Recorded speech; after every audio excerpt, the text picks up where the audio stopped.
Hey everyone, and welcome to the Deep Dive. Ready to simplify life? We're diving into minimalist living today. Sounds good. But don't worry, we're not talking about empty rooms and sleeping on the floor or anything like that. Right. This is about figuring out how to feel less stressed, more in control, and really just like freer. It's like hitting the reset button on your whole lifestyle and finding what truly matters. I like that. And there's so much to explore with minimalism, isn't there? We've got people sharing their personal journeys, and we've got expert advice on decluttering. Oh, yeah. And there's even some like psychology stuff about how we think about our possessions in the first place. Exactly. That's fascinating. So let's start with that monster under the bed, shall we? Clutter. Oh, yeah, the big C. But don't worry, we're not dusting off your grandma's rule book. No feather dusters here. One trick I saw is called the hanger trick. Have you heard of this? I have. It's brilliant. So you hang all your clothes backward at the start of the season, like on a new year or something. And as you wear stuff, you wash it and put it back the right way. Mm-hmm. At the end of the season, anything still hanging backward, well, you probably don't need it. You know what I like about that? It's like a visual tracker, right? It takes the emotion out of decluttering. So true. It's not about whether you love that sweater or not. Yeah. It's about whether you actually wear it. And this connects to a big question minimalists ask. If something disappeared from your life, would you feel relieved? Ooh, that is a good question. Right.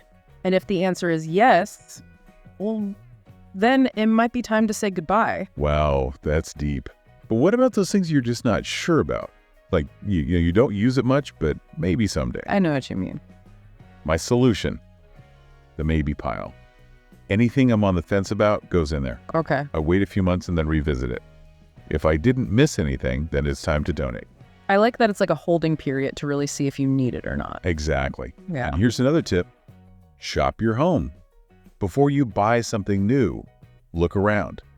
Do you already have something that could do the job? That's such a good point. You'd be surprised how resourceful you can be. Right. We often have more than enough, and that brings us to a really key idea in minimalism. Mm-hmm. It's not just about having less stuff. Right. It's about needing less stuff to feel happy and content. It's that mindset shift that's really important. I totally agree. And speaking of needing less, let's talk about something we all struggle with, digital clutter. Oh, yes. The inbox of doom. It's like having a junk drawer in your brain. Yeah. Overflowing inboxes. Tons of apps. Oh. We never use notifications all the time. It's exhausting, isn't it? Digital minimalism is all about taking back control of our tech. It is. So things like unsubscribing from those email lists we never open, Yes. deleting unused apps, and maybe even setting specific times to check social media. It can really free up so much mental space. Yeah, seriously. And that mental freedom, it connects to the idea of time minimalism too, doesn't it? Oh, absolutely. It's all connected. You know, like when you say yes to things you don't really want to do, and you end up overbooked and stressed, learning to say no can be such a powerful minimalist act. It's a huge one. It's about making sure your actions match what truly matters to you. There's a quote that really resonates with me. It's not about what you let go, it's about what you keep. Ooh, I love that. Right. Minimalism is about making space for what you truly value. Absolutely. Yeah. So we've talked about clearing out the physical clutter, the digital clutter, and getting our mindset right. But how does all this actually play out in real life? Well, let's get into some practical examples, shall we? Yeah, let's do it. One that I really like is the idea of a capsule wardrobe. Ooh, I've heard of this. It's basically having a small collection of high-quality clothes that all mix and match so you can create tons of different outfits. So you're not staring into your closet every morning feeling overwhelmed. Exactly. No more decision fatigue when getting dressed. I love that. And it's super sustainable too, right? Oh, Buying less, investing in quality pieces that last. Okay, I'm sold. What about other areas where minimalism can really make a difference? well, another great example is meal prep. Have you tried that? I've dabbled, but tell me more. By planning and prepping your meals in advance, you save so much time during the week. You do? Plus, you reduce food waste and you're more likely to eat healthy. Oh yeah, that's huge. It takes the stress out of those weeknight dinners, for sure. Genius. You know what else I've heard? For those random items, you only need once in a blue moon, find a borrowing buddy. Ah, yes. You know, like a friend or neighbor who you can swap things with. It's a great idea. Tools, appliances, even clothes. Saves space money and builds community. It's a win-win. It really is. And speaking of community minimalism, challenges us to think differently about our priorities. Okay. Could we prioritize experiences over possessions? Yeah. Instead of buying a new gadget, maybe take a weekend trip with loved ones. Yeah, I like that. Make memories, not clutter. So it's really about shifting our focus from having to being. Exactly. Less stuff, more life. More life. I love it. And this can even apply to gift giving, right? Instead of a physical gift, what about giving an experience or quality time? That's a wonderful idea. Or even a heartfelt letter, you know? It's about connecting with people, not just consuming things. I am so inspired by this. It's so much more than just getting rid of stuff. It really is. It's about creating space physically, mentally, and emotionally for the things that truly light us up. It's about designing a life that aligns with your values and brings you joy. Couldn't have said it better myself.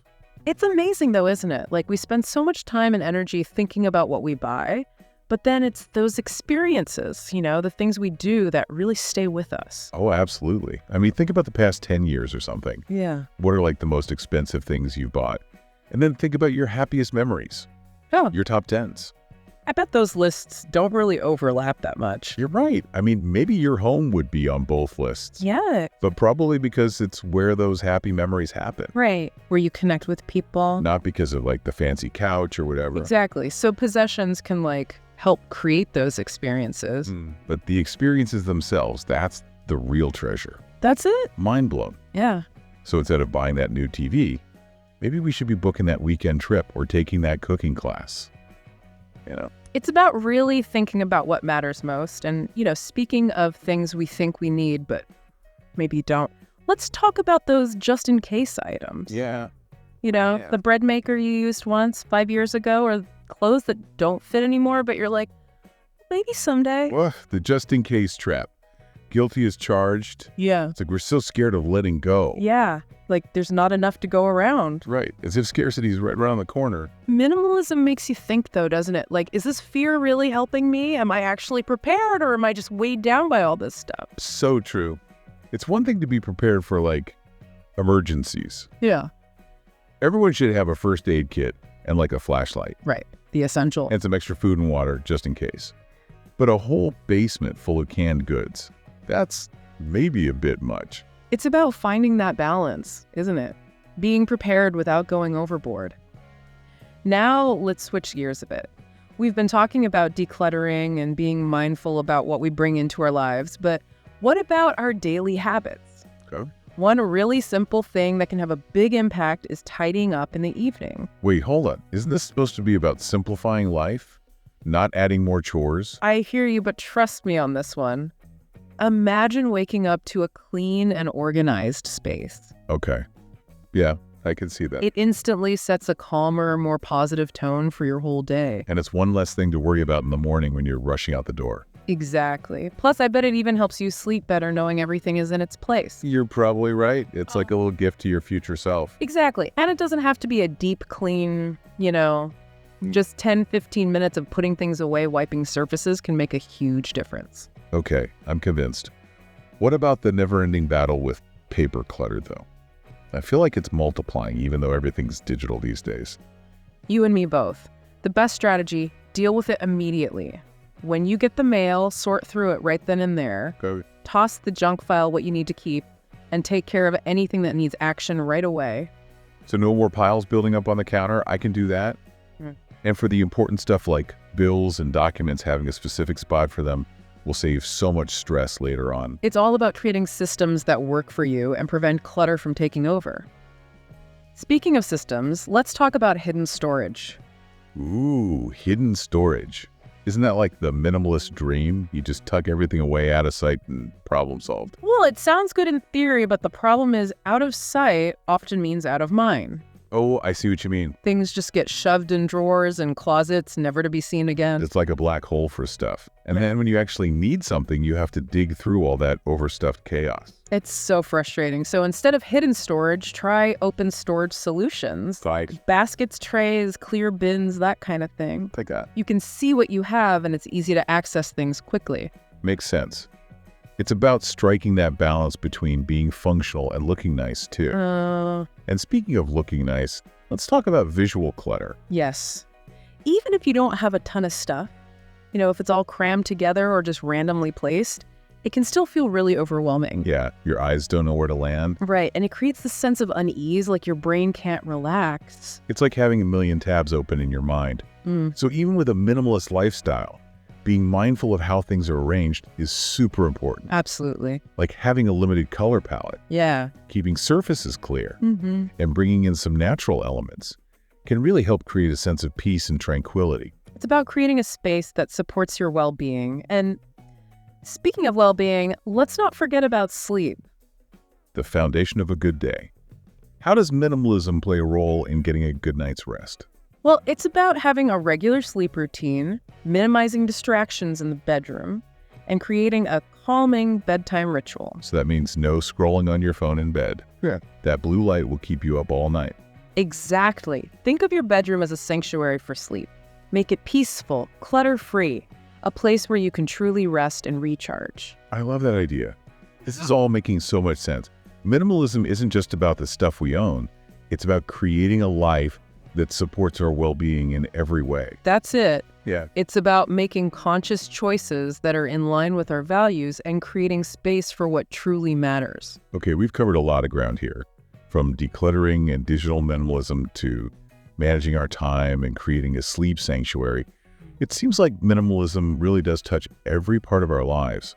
So we've talked about the big picture stuff, but what about just those little everyday habits? Are there any minimalist hacks for those? Oh, tons. One of my favorites is actually using muscle memory to your advantage. Muscle memory. Yeah, think about like brushing your teeth. You don't even think about it. You just do it. Right, totally automatic. Exactly. And we can use that same principle to build minimalist habits. Okay, so instead of like relying on willpower to, keep the counters clear or put my shoes away right away, Yeah. you're saying if I just make it a routine, it becomes like second nature. Precisely. At first, you have to be intentional about it, but eventually it just becomes automatic. Another area where this works wonders, simplifying your bedding. Oh, tell me more. I'll be honest, making the bed is not my strong suit. Well, a lot of minimalists ditch the top sheet completely. Really? Yep, there's a fitted sheet and a comforter, or some even just use a quilt or blanket. I've even heard of people sleeping on a mat on the floor. The point is to find what makes your routine the easiest. No more wrestling with a million blankets. You get on board with that. Any other minimalist storage tips? I always feel like I'm fighting a losing battle with my storage bins. It's funny, those big, bulky storage bins, they're actually part of the problem. How so? Well, they make it too easy to just keep stuff we don't need. Oh yeah, just shove in the bin. Exactly. And then they're a pain to move around. So try using smaller, slimmer containers instead. You're forced to be more selective about what you keep, and they're way easier to handle. That's a great idea. And here's a fun one. Use vintage suitcases to store things like holiday decorations. Ooh, that's cute. They're sturdy, practical, and they look cool. Okay, sold. What about wardrobe tips? I'm trying to build a capsule wardrobe, but it's definitely a work in progress. Remember the hanger trick? We'll keep using it even after you declutter. Okay. It'll help you see what you actually wear and resist those impulse buys. Like a built-in accountability buddy.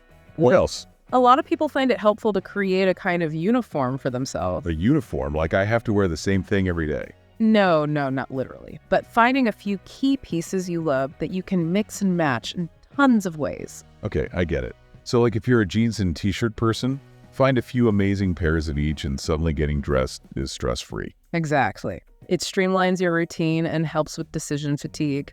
And of course, the golden rule of minimalist wardrobes, quality over quantity.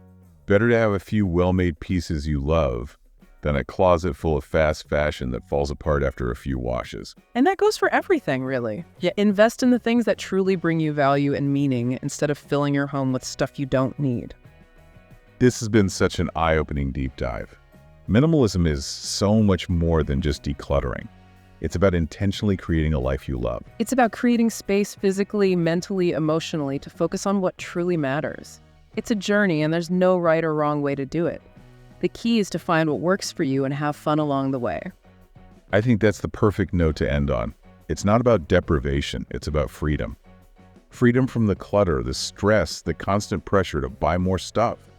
Minimalism is about making space for a life that's simpler, more intentional, and ultimately more fulfilling. Thanks for joining us on the deep dive. Until next time, keep it simple.